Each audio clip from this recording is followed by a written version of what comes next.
से ममता बनर्जी नंदीग्राम हारला आसिक लड़िले भवानीपुर रे एवं जीतिले से भवानीपुर 58,000 रु सामान्य अधिक भोट रे जीति थिले। ताको जीतिबा मार्जिन होची 58,000 एवं सेतेबेले समुदाय भोटर को संख्या थिला भवानीपुर रे 2,06,000 पाखपाख। पश्चिमबंग रे मोट 294 विधानसभा निर्वाचन मंडली मध्यरु भवानीपुर रे सबुठु रोचक लड़ाई होची। राज्य रे 2 पर्याय रे विधानसभा निर्वाचन होची। प्रथम पर्याय निर्वाचन सरीगलाणी, द्वितीय और शेष पर्याय निर्वाचन 9 तारीख अर्थात शुभेन्दु भट्टाचार्य तांकर भितर लड़ाई होची। ए लड़ाई रे आपण देखिबे जहाँ मु कहली समस्त दृष्टि होची भवानीपुर उपरे कौन होबा को जाउची। कहीं एथिपाई जे जहाँ मु कहली ममता बनर्जी वर्तमान मुख्यमंत्री शुभेन्दु अधिकारी से जदि बीजेपी जीते तांकर मुख्यमंत्री हबार चांस बेसी। कौन हम कौन नहीं से तो अलग कथा, किंतु से ये दुईटी रथी महारथी कर लड़ाई भवानीपुर रे होची।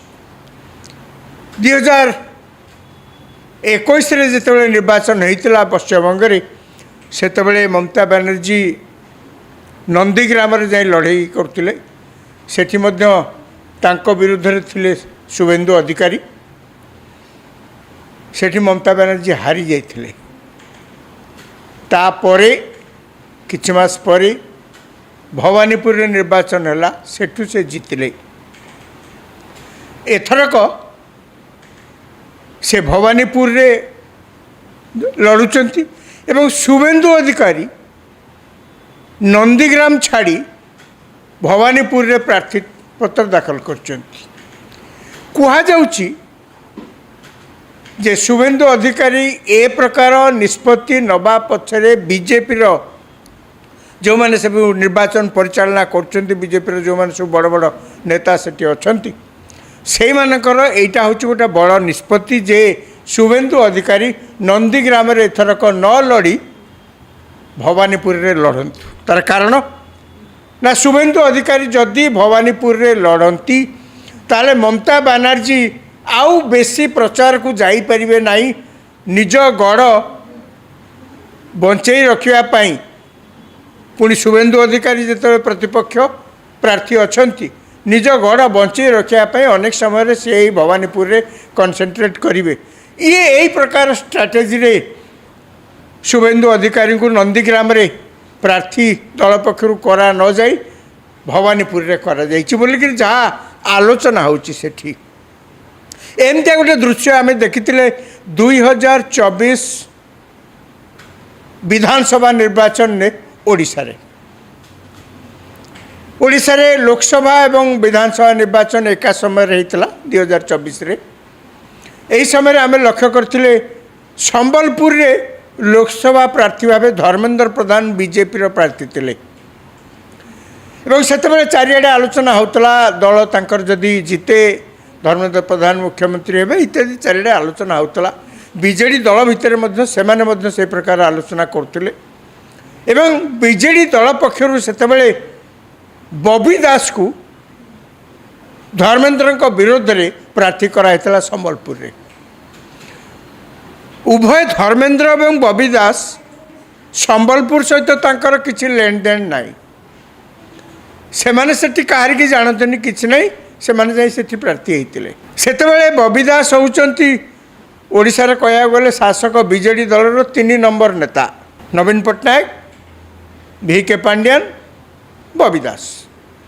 तेणु बबी दास जहाँ भी जड़े आगधाड़ी नेता बीजेडी से थे दल पक्षर कहगला जे तांकु नहीं सेठी प्रार्थी करदे धर्मेंद्र प्रधान आ कुआड़े बुली पारे से निज प्रार्थीत्व जेहेतु से जगह प्रार्थी होती निज बंची रही निजे बहुत समय से कनसेंट्रेट करेंगे प्रचार लगे ओडिशा सारा बुलिक दल किसी करें।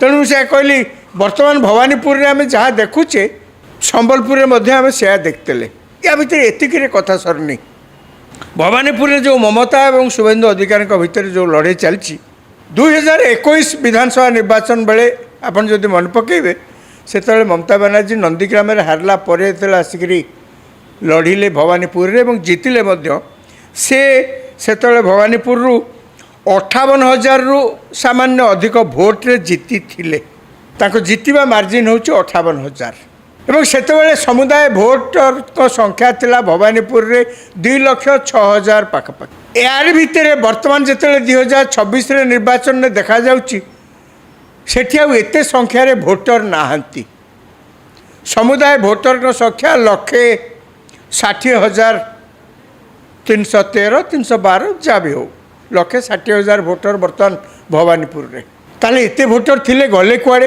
ये जो SIR है निर्वाचन पूर्वर पश्चिमबंग भी है बिहार अन्य राज्य रही पश्चिमबंग विधानसभा निर्वाचन होता भितर SIR से SIR रे स्पेशल इंटेंसिव रिविजन ये SIR रे केवल भवानीपुर 47,000 रु अधिक भोटर को ना बा लोकों को ना भोटर लिस्ट बाद दिया काटी दिया ताने से एते संख्यार जो 47,000 रु अधिक संख्यार लोक से माने जो 2021 मसीह भोट देते 2026 मसीह से भोट दे पारे ना से लगी समुदाय भोटर संख्या भवानीपुर रे जिते 2021 रे 2,06,000 केते थिला सी कमिकी बर्तमान 1,60,000 अनेक कहते ये जो एत संख्यार भोटर्स मान ना सब काटी दि जाइए ठीक भूल से पर कथा मुझा भर को जावाक चाहेनी भूल कटाई कि ठीक रे कटाई से विचार तो अन्य माने करेंगे जेहेतु से माने निर्वाचन में भाग नापी नहीं पारे ना तेणु 1,60,000 भोटर को भितर वर्तमान ममता बनर्जी एवं शुभेन्दु अधिकारी भाग्य परीक्षा हम कहुच्छी जो 47,000 भोटर को ना काटी दि जाइए भितर अधिकांश मुस्लिम भोटर्स जेहेतु से सब से कहुच्छे से विभिन्न समय आसिक सब बसवास कर जीविका निर्वाह अनेक भर बांग्लादेश आस्थाई पारती तेणु से मानकर ना काटी दि जाए यार भितर कौन दुई दल भितर प्रसंग कौन रही कि अलगा कि ना प्रसंग कि अलगा ना प्रसंग केवल यह समस्त दृष्टि से निबद्ध भवानीपुर रे जे दुई जन एते बड़ बड़ नेता राज्यर से माने सेठी रही जदि से भितर हार जीत रे जहाँ हुए धरी नि जाओ ममता बनर्जी हारीगले दल जीतला ताले गोटे अद्भुत धरण राजनैतिक समीकरण बा राजनैतिक स्थिति से उत्पन्न हम समान बीजेपी क्षेत्र में पारे धरी नि जाओ बीजेपी राज्य जीतीगला एवं शुभेन्दु अधिकारी हारीगले ताले गोटे मध्य विचित्र स्थिति हो पारे रिवर्स कथा यदि आप भावे TMC हारीगले ममता बनर्जी जीतिले ममता बनर्जी आउ से सीट की बजे रखिए कि परवर्ती समय इस्तीफा देवे सी तो समय कह बीजेपी जदि हारीगले एवं शुभेन्दु अधिकारी जीतीगले से गोटे भिन्न राजनैतिक परिस्थिति सृष्टि कर तेणु से लगी जहाँ हुए तो अन्य विधानसभा निर्वाचन मंडल में देखा न जापे दल जीतु दल हारू व्यक्तिगत भाव में जी निर्वाचन प्रतिद्वंदिता कर विजय हो कि परास्त हूँ तापर कहार एत नजर नहीं नजर केवल भवानीपुर उपर एवं यही कारण भवानीपुर उपर समस्त दृष्टि प्रसंग कौन ममता बनर्जी प्रसंग कौन मु ए माटीर झियो मु बंगाली झियो मु आपण सांगे सुख दुखे अच्छी एवं सी कहते जो मैंने बीजेपी जा प्रचार कर सब बाहरिया माने सी कहते जो मैंने सब प्रधानमंत्री जा प्रचार कर अमित शाह जा प्रचार कर सब बाहरिया माने एक शुणला अनेक लोग प्रश्न कर बाहरिया माने ये गोटे अलग देश ना कौन माने आपण भारत वर्ष रे कौन ओडिशा रू लोक जाई केरल रे प्रचार करें आमर पुणी मुख्यमंत्री जाई पश्चिमबंग प्रचार कर मुख्यमंत्री बाहरिया ମାନେ ଏଇ ଅଜବ ଯୁକ୍ତି କିନ୍ତୁ ସେ କହୁଛନ୍ତି ଏବଂ ସିଏ ଏଭଳି ଭାବରେ ମମତା ବାନାର୍ଜୀ ଏକଥା କହିକିରି ଗୋଟେ ପରିବେଶ ସେଠି ସୃଷ୍ଟି କରିଛନ୍ତି, ମାହୋଲ ସୃଷ୍ଟି କରିଛନ୍ତି, ଯେଉଁଥିପାଇଁ ଅନେକ ମଧ୍ୟ ତାଙ୍କର ଯେଉଁମାନେ ସବୁ ପାଖ ଲୋକ ସେମାନେ ସବୁ ଲୋକଙ୍କ ଭିତରେ ଗୋଟେ ପ୍ରଚାର କରୁଛନ୍ତି। ମମତା ବାନାର୍ଜୀ ନିଜେ ମଧ୍ୟ କହୁଛନ୍ତି ଯେ ନିର୍ବାଚନ ପରେ ଇଏ ପଳେଇଯିବେ ତାଙ୍କ ରାଜ୍ୟକୁ। ଏମାନେ ଆମକୁ ଅଧିକାର କରିବା ପାଇଁ ଏଠିକି ଆସିଛନ୍ତି। ଅଧିକାର ମାନେ ବିଜେପି ପ୍ରଚାର କରୁଛି ମାନେ ବିଜେପି ଅଧିକାର କରିବାକୁ ଆସୁଛି। ଏମିତି ଅନେକ କଥା ସେମାନେ ସବୁ କହୁଛନ୍ତି। କିନ୍ତୁ ବିଜେପିର କହିବାକୁ ଗଲେ ମମତା ବାନାର୍ଜୀଙ୍କ ସରକାରଙ୍କ ବିରୁଦ୍ଧରେ ବା ମମତା ବାନାର୍ଜୀଙ୍କ ଦଳ ବିରୁଦ୍ଧରେ ଟିଏମ୍ସି ବିରୁଦ୍ଧରେ ବହୁତ କିଛି କହୁଛନ୍ତି, କହିବାର ମଧ୍ୟ ଅଛି। ପ୍ରଥମ କଥା ଯାହା କୁହାହେଉଛି ଯେ ସିଣ୍ଡିକେଟ୍, କଥା ସମସ୍ତେ ଜାଣନ୍ତି।